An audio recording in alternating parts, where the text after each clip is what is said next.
On September 26, 2016, Jock Turner tweeted, "Carrie Hilson fine, but after years of taking the IBAKA hammer, I'm super passing on that." This is the Museum of Twitter, the show where we talk about the most important tweets in the history of Twitter.com. It's Sports Tweet Saturday, and this tweet is technically a sports tweet because one of the people involved is an athlete, and it's one of the most out-of-pocket and foul things I've ever seen tweeted. And it rightly has been being mocked for over 10 years. But I'm sure this requires explanation for some people. So Carrie Hilson is obviously a singer, and from 2012 to 2016, she dated NBA player Serge Ibaka. Now, Serge Ibaka is known for a lot of things. He was known as Serge Ibaka because he was really good at getting blocks. He said the name OG funny in a video once, and also he was known for being large below the waist. There's a very famous photo of him wearing sweatpants, and I actually can't show you the bottom of this photo because, I think even if I blurred it, it still would get taken down from every side imaginable. And so that is what Jock Turner is referring to when he says the Ibaka hammer. Now, of course, no one made him call it that, and no one made him put it in all caps. And also, no one asked him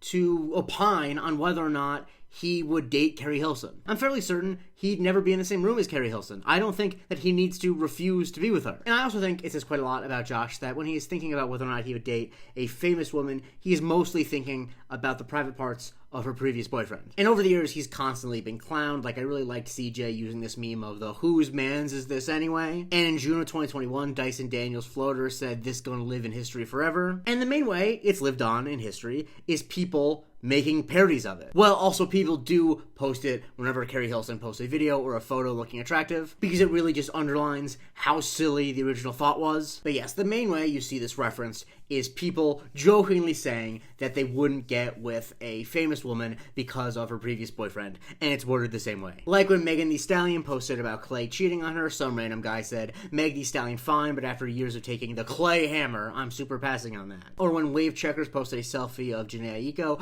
Party for Short said, "Janae Aiko fine, but after years of taking the Big Sean hammer, I'm super passing on that." Once again, the fact that the name and the word hammer are capitalized is what makes this hilarious. PYOENT Podcast Network tweeted, "Larsa Pippen fine, but after years of taking that Scotty hammer, I'll pass." See, this one's just not as good because it's not capitalized. When Lisa Bonet and Jason Momoa got divorced, Fade tweeted, "Lisa Bonet fine, but after years of taking the Momoa hammer, I'm super passing on that." When Kim Kardashian and Pete Davidson broke up, Eagle is better said Kim Kardashian fine, but after months of taking the Davidson hammer, I'm super passing on that. And it's even been said directly to the people in question, like when Ruby Rose, the one with the eye, said off the wake up and posted a selfie, Dingo Johnson said, "You fine, but after a few weeks of you taking the Drewski hammer, I will have to pass." Although I think it was revealed that that wasn't actually a real relationship, but who knows. A very funny variation I saw of it is where there's this photo of Hoops from Love and Hip Hop with Flava Flav, and Hoops was previously engaged to Shaquille O'Neal, and Glock tweeted, "Hoops is fine, but after years of taking the Shaq Diesel, I'm super passing on that." It's also been used in reference to pure rumor, like Cyborg Sandwich,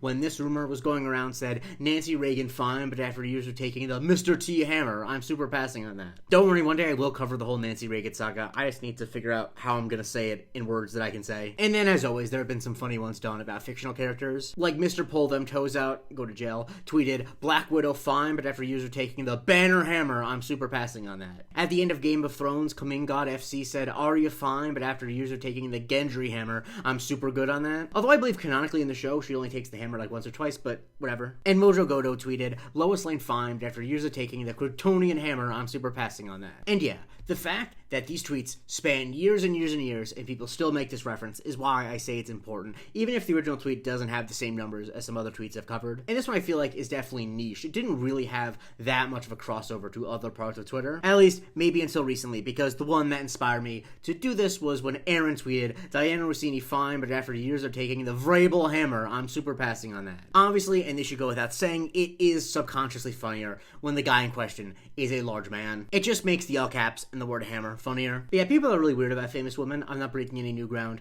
when I say that. And people definitely think about the hammers of famous men too much. Even if, when you do inevitably Google that photo of Serge Ibaka, there is a lot to think on. I would be lying to you if I said that when I think of Serge Ibaka, his hammer is not one of the first three things I think of. I'm sorry, I promised to never tell a lie in the show, and I don't intend on starting now, even if I probably should. Follow me for new tweet every day, and if you like the show, please go to patreon.com/Museum of Twitter. We get a weekly bonus episode called the Museum of Not Twitter, and you get a vote when I cover on Subscriber Sundays.